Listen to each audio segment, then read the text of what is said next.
L'exposition est organisée selon un principe d'association qui a été défini avec Francisco Tropa. L'idée était de concevoir une espèce de parcours allégorique qui nous permette à la fois de voyager à travers son œuvre, mais aussi de dégager des grands thèmes tels que l'intérêt pour l'archéologie, pour la géologie, l'ethnologie, et de les mettre en relation avec le contexte monégasque, le contexte de la Villa Paloma et l'architecture.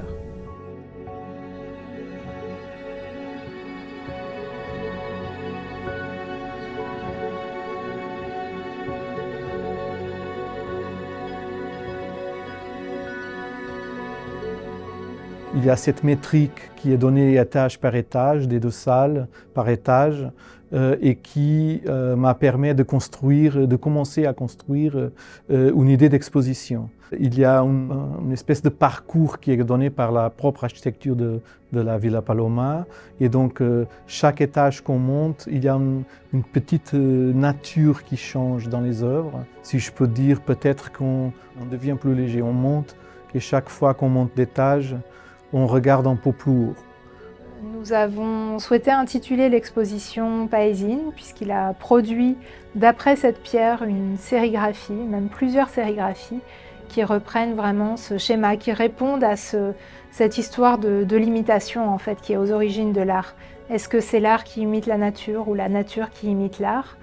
Et à partir de Paésine, de cette Paésine inaugurale dans l'exposition, nous avons choisi de relier toutes les salles entre elles avec des projections d'Agathe.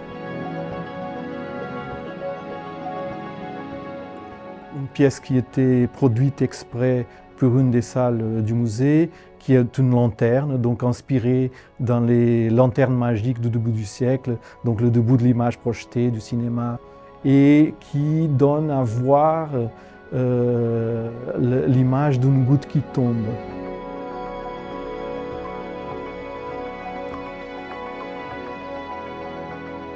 Il y a une autre œuvre avec une petite Vénus.